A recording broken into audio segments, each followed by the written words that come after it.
आज नगर निगम के ward number 23 और 25 के विभिन्न क्षेत्रों का निरीक्षण मेयर दीपक मजूमदार, राज्यसभा सांसद राजीव भट्टाचार्य और अन्य अधिकारियों की उपस्थिति में किया गया। सांसद राजीव भट्टाचार्य ने इसे एक सराहनीय पहल बताया।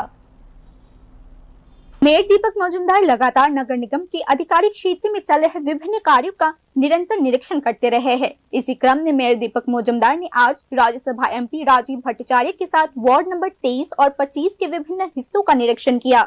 निरीक्षण के दौरान ये देखा गया कि निरीक्षण करने वाली टीम न केवल विभिन्न मुद्दों और समस्याओं की प्रत्यक्ष रूप से जांच कर रही थी, बल्कि क्षेत्र की समग्र स्थिति के बारे में स्थानीय निवासियों के साथ बातचीत भी कर रही थी।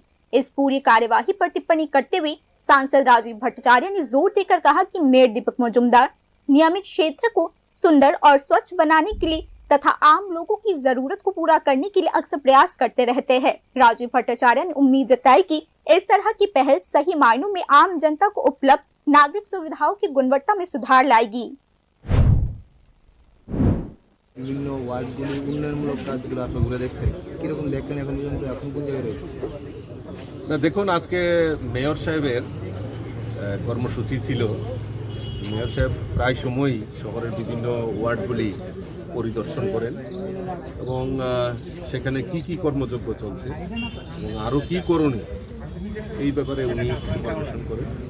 আজকেও তার ব্যতিক্রমী নয়। আজকেও উনি ৯ বনমালীপুরের ২৩ নম্বর ওয়ার্ড এবং ২৫ নম্বর ওয়ার্ডে উনি আসছেন। তো আমার কাছে উনি আমাকে খবর দিলেন উনি ভিজিট করবেন। কর্পোরেটর যারা আছেন তারাও বললেন। আমিও শুনে খুব আপ্লুত হয়েছি। মেয়র সাহেবকে ধন্যবাদ জানাই যে ওনার নির্লস প্রয়াসে আমাদের আগরতলার যে মিউনিসিপ্যালিটির যে কর্মযজ্ঞ সেটা মানুষের নাগরিকদের পরিষেবা দেওয়ার জন্য যেভাবে ওনারা এগিয়ে যাচ্ছেন, এটা আমাদের কাছে সবচেয়ে বড় অ্যাচিভমেন্ট। यह उल्लेख करना जरूरी है कि मेयर का पदभार संभालने के बाद से उन्हें अक्सर जमीनी स्तर पर काम करते हुए देखा गया है। वे अन्य पार्षदों के साथ मिलकर टीम का नेतृत्व करते हैं। निगम क्षेत्र के लगभग हर कोने में आम लोगों के हितों से जुड़े विभिन्न मुद्दों को हल करने के लिए प्रयास भी करते रहते हैं। Bureau report, news now.